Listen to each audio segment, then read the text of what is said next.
Where's those one-liners? There needs to be more one-liners. Yeah. But now, excuse me. So with Spider-Man, the reboot, or 2.0, apparently the script is going to take place with him back in high school. Now, I don't really have a problem with that. I mean, it's just like, I know a lot of fans feel that Spidey should still be a kid. That's why we got the Ultimate line. Mm-hmm. But it's just like, as long as it's Spider-Man year 3, where he's not new to this whole thing. I mean, if we have to go back to square one, that's going to be a bit stupid. Yeah, because Spider-Man 1 was a good movie. Yeah. Spider-Man 2 was actually pretty good. I like Spider-Man. Why would you have the to game was awesome. Yeah, like why reboot an entire thing when there was only one bad movie out of an entire trilogy? That's something that, in my opinion, I feel that, you know, over one movie you're going to reboot an entire thing. There was 2 good movies. You had 2 good out of 3. The least they could do is just say, all right, look, Spider-Man 3 was horrible. It wasn't well received. Let's just pick up the pieces.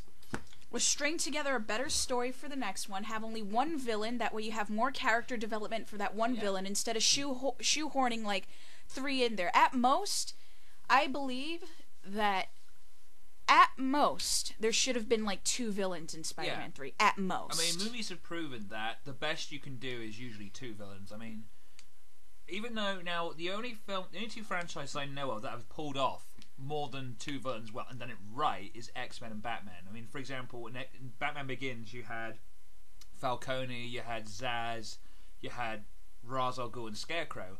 Some would argue that some weren't pulled off correctly, but it managed 4 villains and it did it right. Yeah. X-Men had, you know, Magneto, it had Mystique, it had Toad, and it had Sabretooth, 4 villains. And they all got enough screen time, and you all knew who they were, and it did it right. Yeah. And then, of course, X-Men 3.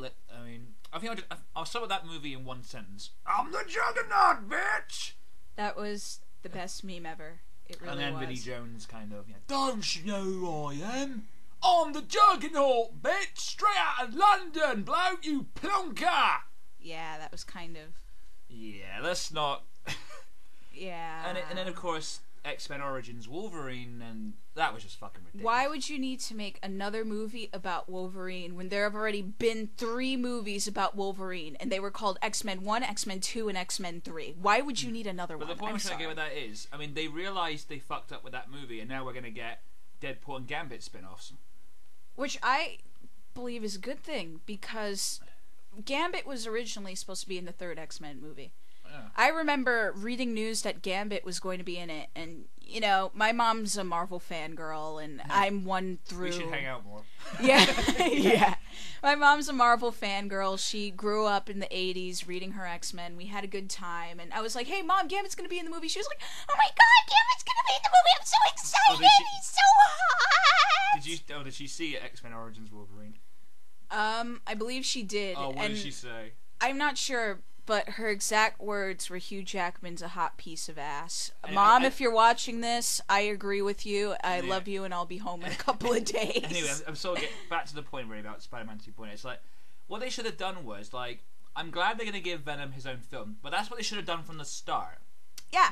And the whole film would have been like, you mean, you see Spidey once or twice, but Venom the movie, for lack of a better name right now, that should have been his big reveal there. And it's just like, so Spidey's going to be in high school this time, so I'm guessing he's going to be around, like, age 16, 17. I'm guessing 17.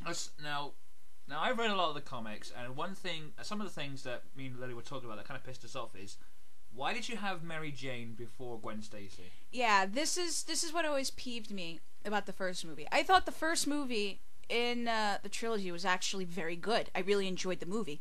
But the problem is, there was no Gwen Stacy at all, but you had Green Goblin in the movie. So if you're going to have the Green Goblin in there, why aren't you going to have Gwen Stacy? That was such a pivotal story arc. Yeah. In Spider-Man, with the whole clone thing later on, and they did do the bridge. I mean, the scene we're talking about. There's a comic called The Night Gwen Stacy Died, where I'm not sure which bridge it is, but they're having a battle of the bridge, and she falls off the side, and he tries to save her, and she dies. And the whole thing where he's hanging her over the bridge was a reference to that, but it's like, you got the wrong girl. Gwen Stacy. If you're going to have... It's not even that Mary Jane is in there because, again, we're going by Ultimates, and she was already introduced at some point. But they were both there together. Yeah, they were both there together, and that's understandable if you're going to have Mary Jane in the movie. But if you're going to have Mary Jane in there and not have Gwen Stacy in there, don't bring in the Green Goblin. That makes no fucking sense. And of course, I mean, and the one thing is, you have Mary Jane, and you don't even use the legendary line of, "Face it, Tiger, you've hit the jackpot." I mean, I'm that would have glad been better. Spectacular Spider-Man did that. That was actually pretty... That was a nice nod to the original. I mean, I'm not going to be a complete nostalgia fag and be all like, well, they should have done X, Y, and Z. It's just, common sense. When you have the source material, you should stick to it. Yeah. Even if it is the Ultimates line. And Gwen Stacy is an Ultimate, so why are you going to completely skip over her and just have her as, hi, I'm the rebound trollop for the third movie. Sup, guys? How's it going? No, that doesn't make any sense. And you bring her in and don't kill her off. Yeah. That's her one claim to fame. It's like, you ask Wolverine, "I've got these sharp claws." It's Superman, "I am the last survivor of Krypton." You ask Batman, "I'm Batman." Gwen Stacy, "What do you do?" "I die in every continuity, except for the cartoons." And the movie. Yes. That was ridiculous. It's like, I die in no. But yeah. Die. So hopefully, maybe with this next movie, they're actually going to do that. Yeah. One thing I want to say is, I know I said this on my channel commentary, but don't reuse any of the old villains. But if you have to reuse one of them, reuse Doc Ock. Why not have Doc Ock as like a science professor at the high school? That would have made sense. And then something goes wrong and he becomes Doc Ock and Spidey has to go and save the day. Well, I mean, that could work. Sense. But if you have to go for villains, since you're starting again, why not start with a chameleon since he was the first villain he ever fought? That does make sense. I mean, don't do Goblin again. Don't you dare fucking do Sandman again.